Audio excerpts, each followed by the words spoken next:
বাড়িতে মাছ মাংস না থাকলে ট্রাই করতে পারো, যদি বাড়িতে কাঁচকলা থাকে এই কাঁচকলার কোফতার রেসিপিটি ভীষণই ইয়াম্মি হয় আর মাছ মাংসকে কিন্তু টেক্কা দিতে পারে। আজকে যেভাবে রেসিপিটি শেয়ার করছি সেটা যদি এইভাবে করে থাকো, তো এর জন্য প্রথমে কাঁচকলা 4টে নিয়ে নিয়েছি, কাঁচকলাগুলোকে একটু কেটে নিচ্ছি।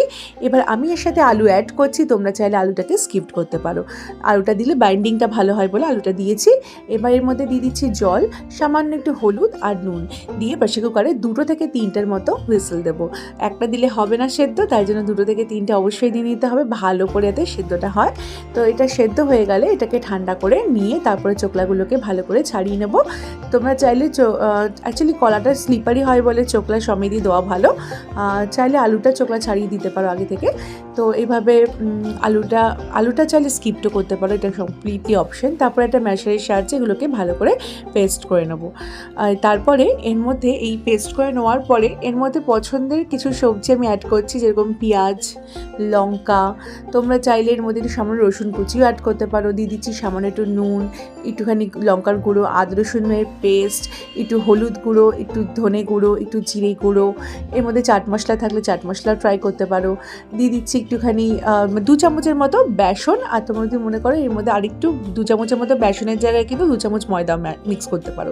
তারপর হাত দিয়ে এটাকে ভালো করে মেখে নেব, তারপরে হাতে তেল মেখে নেব।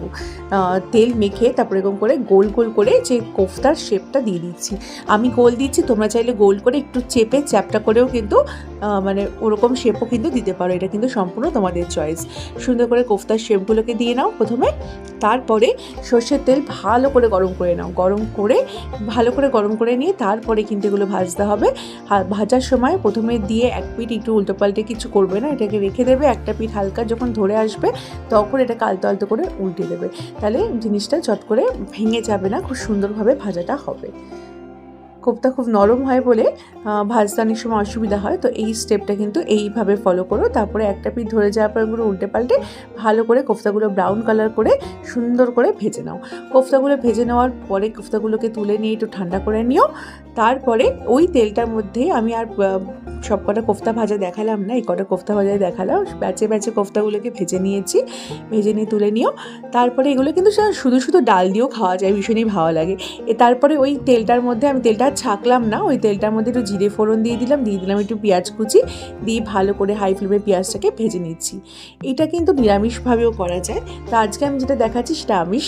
আর দিয়ে দিচ্ছি এখানে আদা রসুনের পেস্ট, দিয়ে দিচ্ছি লঙ্কা কুচি, আর দিয়ে দেবো এখানে বেসিক মশলা যেরকম জিরে গুঁড়ো, ধনে গুঁড়ো, লঙ্কার গুঁড়ো, তার সাথে একটু নুন আর সামান্য একটু চিনি দিয়ে এবার মশলাকে ভালো করে কষাতে থাকবো।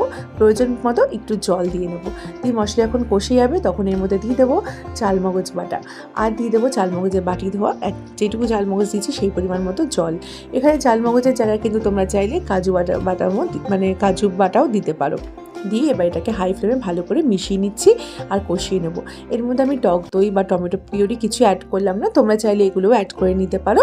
আর আমি এখানে কিন্তু আজকের রেসিপিটার মধ্যে কোনো রকমের গরম মশলা গুঁড়ো দেবো না, তোমরা চাইলে যদি তোমাদের মনে হয় গরম মশলা গুঁড়ো দেবে তাহলে সেই ক্ষেত্রে কিন্তু গরম মশলা গুঁড়োটাও গরম মশলা গুঁড়ো দুটোই অ্যাড করতে পারো।